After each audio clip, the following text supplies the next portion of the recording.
Sebelum masuk pada pembahasan, kita perkenalan dulu ya. Perkenalkan, nama saya Teresia Zena Selitubun dengan NIM 202453002.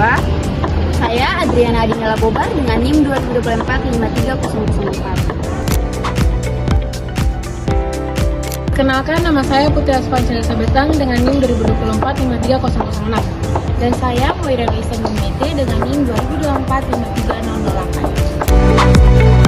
Kenalkan, saya Marsha Surita dengan NIM 2024-53010. Dan saya Marsha Navila Elwar dengan NIM 2024-53001. Perkenalkan, nama saya Samuel Moreno August Engel dengan NIM 2024-53011.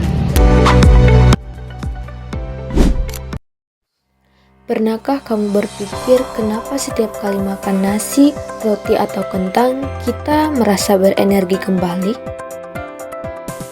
Ternyata teman-teman, di balik semua itu, ada senyawa yang berperan penting loh.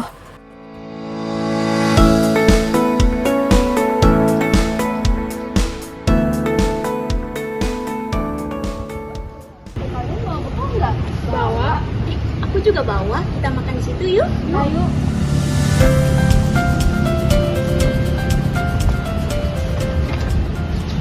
Kalian mau bekal apa sih? Kalau aku sih simple aja ya, bawa nasi goreng dari rumah. Nasi goreng buatan mama. Wanginya tuh bikin lapar banget. Katanya sih biar lebih hemat dan sehat. Kalau kalian bawa makanan apa? Kalau aku sih bawa ubi rebus dari rumah. Katanya lebih alami dan tinggi serat. Nih enak banget kalau masih hangat. Kalau aku sih simpel aja, bawa susu. Aku juga simpel kok, cuma pisang tapi tetap bergizi. Ada Moirin tuh sama Samuel. Hai. Kalian bawa bekal juga ya? Ya nih, tapi makanan kita semua berbeda-beda. Iya, tapi semuanya bikin kenyang, bikin semangat. Kira-kira kenapa ya semua makanan ini bikin tubuh kita berenergi? Jadi teman-teman, makanan yang kita makan semua ini mengandung karbohidrat. Hah? Karbohidrat? Karbohidrat itu apa sih? Oke teman-teman, kita masuk dalam pengertian karbohidrat. Karbohidrat merupakan sumber energi utama yang masuk ke dalam tubuh manusia. Karbohidrat adalah bagian penting dari makromolekul alami yang terdiri dari 3 unsur. Yang pertama karbon, yang kedua hidrogen, dan oksigen, serta termasuk kelompok yang paling melimpah. Nah teman-teman, kali ini kita akan membahas tentang klasifikasi karbohidrat. Nah, apa saja sih klasifikasi karbohidrat? Nah, mari kita bahas. Yang pertama ada monosakarida. Monosakarida merupakan karbohidrat paling sederhana yang tidak dapat diuraikan lagi melalui proses hidrolisis menjadi molekul yang lebih kecil. Monosakarida terdiri atas atom karbon, hidrogen, dan oksigen dengan perbandingan 1:2:1. Monosakarida memiliki rumus umum CH2ON dengan nilai N antara 3 hingga 7. Pada monosakarida, contohnya ialah glukosa, termasuk golongan aldoheksosa karena memiliki 6 atom karbon dan 1 gugus aldehida. Glukosa banyak terdapat pada buah, madu, dan darah manusia. Selain itu juga terdapat fruktosa. Fruktosa banyak ditemukan dalam madu dan buah-buahan. Selanjutnya disakarida. Disakarida merupakan karbohidrat yang disusun atas 2 molekul monosakarida yang dihubungkan oleh ikatan glikosidik melalui reaksi kondensasi dengan pelepasan 1 molekul air atau H2O. Disakarida memiliki rumus umum C12H22O11. Pada disakarida, contohnya ialah sukrosa yang tersusun dari 1 molekul glukosa dan 1 fruktosa. Sukrosa dikenal sebagai gula tebu. Selain itu, pada disakarida juga terdapat laktosa yang tersusun atas glukosa dan galaktosa. Laktosa dikenal sebagai gula susu yang berfungsi sebagai sumber energi. Disakarida lain ialah maltosa yang terdiri atas 2 molekul glukosa yang dihubungkan oleh ikatan alpha-1,4-glikosidik. Selanjutnya yang ketiga, oligosakarida. Oligosakarida merupakan karbohidrat yang tersusun atas hingga 10 satuan monosakarida yang dihubungkan oleh ikatan glikosidik. Pada oligosakarida, contoh ialah rafinosa yang tersusun atas 3 monosakarida yaitu galaktosa, glukosa, dan fruktosa. Selain itu, pada olisakarida juga terdapat takiosa yang terdiri atas 2 molekul galaktosa, 1 glukosa, dan 1 fruktosa. Yang keempat adalah polisakarida. Polisakarida merupakan karbohidrat kompleks yang tersusun dari ratusan hingga ribuan satuan monosakarida. Senyawa ini memiliki berat molekul tinggi, tidak larut dalam air, tidak memiliki rasa manis. Polisakarida memiliki rumus C6H10O5N. Pada polisakarida contohnya ialah pati. Pati merupakan cadangan energi utama pada tumbuhan dan menjadi sumber karbohidrat bagi manusia. Selain itu, pada polisakarida juga terdapat glikogen yang merupakan bentuk penyimpanan glukosa pada hewan dan manusia. Polisakarida lainnya ialah selulosa yang merupakan komplemen utama penyusun dinding sel tumbuhan.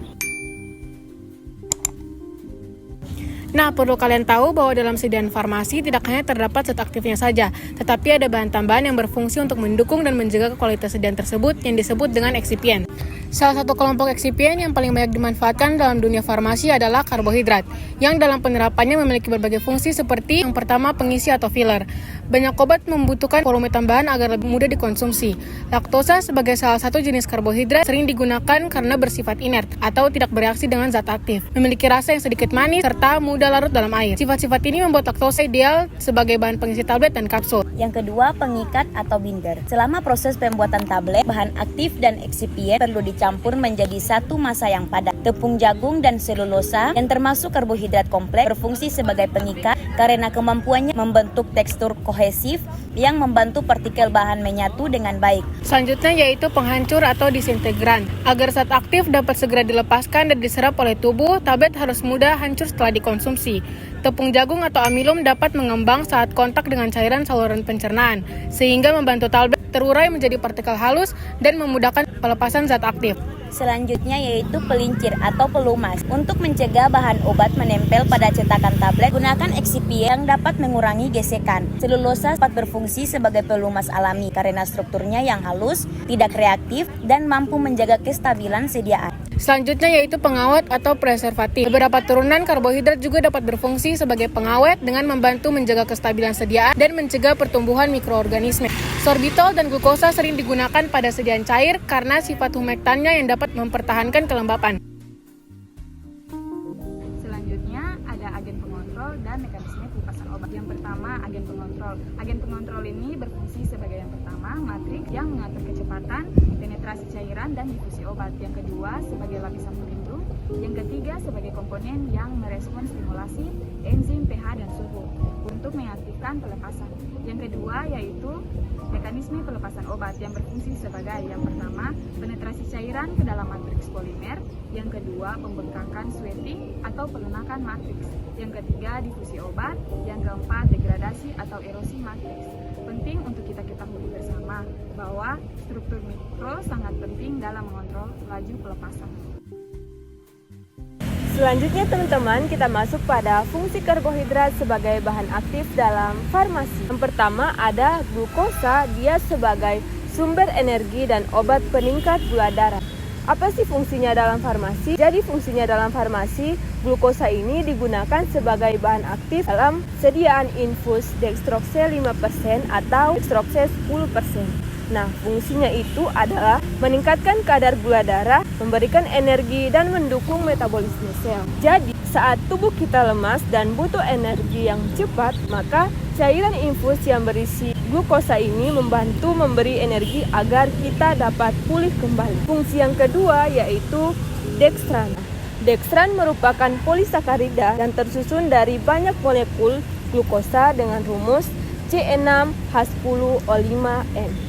Dalam farmasi, dextran ini digunakan sebagai plasma expander, yaitu cairan pengganti volume darah untuk pasien yang kehilangan banyak darah atau dehidrasi berat.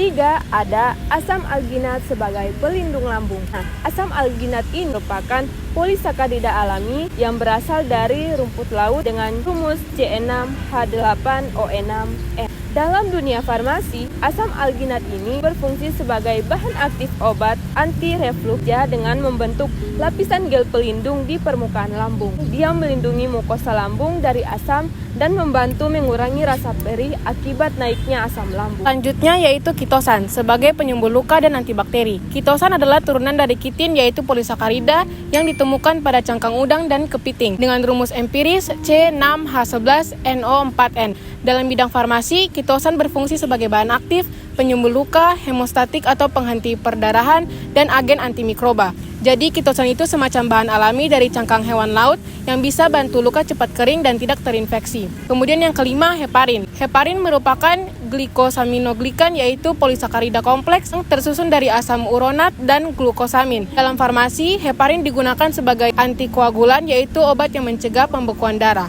Jadi heparin ini penting banget buat orang yang operasi atau cuci darah supaya darahnya tidak beku dan bisa terus mengalir dengan aman. Selanjutnya kita masuk pada fungsi karbohidrat sebagai stabilitas dan solubilitas obat. Kira-kira apa sih fungsinya? Yang pertama ada sukrosa dan sorbitol sebagai penjaga stabilitas sediaan cair. Sukrosa dengan rumus C12H22O11 merupakan disakarida tersusun dari glukosa dan fruktosa. Sedangkan sorbitol dengan rumus C6H14O6 adalah gula alkohol hasil reduksi dari glukosa, termasuk dalam kelompok polisakarida sederhana. Dalam sajian farmasi cair, keduanya fungsi sebagai stabilisator fisik dan kimia. Sukrosa dan sorbitol mencegah kristalisasi bahan aktif, menjaga tekanan osmotik larutan, dan melindungi obat dari degradasi oksidatif. Sorbitol juga memiliki efek humektan yang menjaga kelembapan dan mencegah penguapan pelarut selama penyimpanan. Yang kedua, pati atau amilus berfungsi sebagai binder atau pengikat dan disintegran sebagai penghasil tablet. Selain itu, pati juga dapat menstabilkan zat aktif yang sensitif terhadap panas dan kelembapan. Yang ketiga ada siklodextrin sebagai peningkat larutan obat. Siklodextrin adalah olisakarida siklik yang tersusun dari 6-8 unit glukosa. Dalam farmasi, siklodextrin berfungsi untuk meningkatkan solubilitas atau kelarutan dan stabilitas kimia dari obat-obat yang sukar larut air seperti steroid, vitamin, dan obat antiinflamasi. Jadi siklodextrin itu seperti bungkus molekul yang bantu obat yang susah larut jadi gampang larut. Selanjutnya masuk pada fungsi yang keempat, yaitu monitol dan laktosa sebagai penstabil obat dan liofilisan.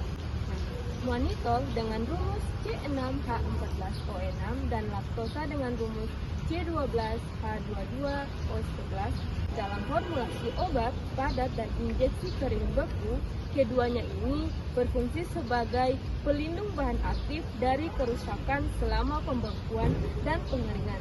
Monitol, dia menjaga struktur molekul tetap stabil, sementara laktosa meningkatkan daya larut serbuk saat direkonstruksi sebelum digunakan. Kemudian ada selulosa dan turunannya, yaitu sebagai penjaga kekompakan dan kelarutan.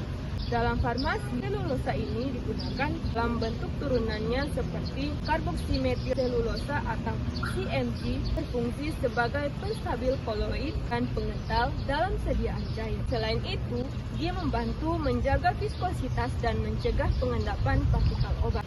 Sedangkan MCC atau mikrokristalin selulosa, dia berperan sebagai pengikat dan pengisi tablet. Sehingga hal ini dia meningkatkan stabilitas fisik tablet serta membantu pelepasan obat yang lebih terkontrol. Selanjutnya, diagnostik dan target penghantaran. Apa sih fungsinya? Fungsinya ada 4. Yang pertama, karbohidrat dalam diagnostik medis. Karbohidrat berperan besar sebagai biomarker alami dan bahan konjugat pada alat deteksi. Contoh paling umum adalah glukosa yang menjadi dasar pada alat uji glukosa darah atau glukometer. Selain itu, dextran meningkatkan stabilitas kompleks biomolekul dan mencegah denaturasi protein selama penyimpanan. Kedua, karbohidrat sebagai penanda atau biomarker penyakit. Pola glikosilasi tertentu dapat digunakan untuk mendeteksi penyakit seperti kanker, infeksi virus, dan gangguan autoimun. Yang ketiga, karbohidrat dalam penghantaran obat atau drug derivaling. Jadi, dalam sistem pengantaran obat, karbohidrat digunakan untuk meningkatkan seleksivitas, stabilitas, dan biokompatibilitas sediaan obat. Salah satu contohnya adalah kitosan. Kitosan mudah berikatan dengan mukosa tubuh yang bermuatan negatif sehingga dapat meningkatkan penyerapan obat melalui mukosa hidung, usus, atau mata. 4. Karbohidrat dalam nanoteknologi obat. Pada era nanoteknologi farmasi, karbohidrat digunakan untuk modifikasi permukaan non-partikel obat agar lebih mudah dikenal oleh sel tertentu. Misalnya glukosa dan galaktosa digunakan sebagai ligan penergek untuk sel dan otak.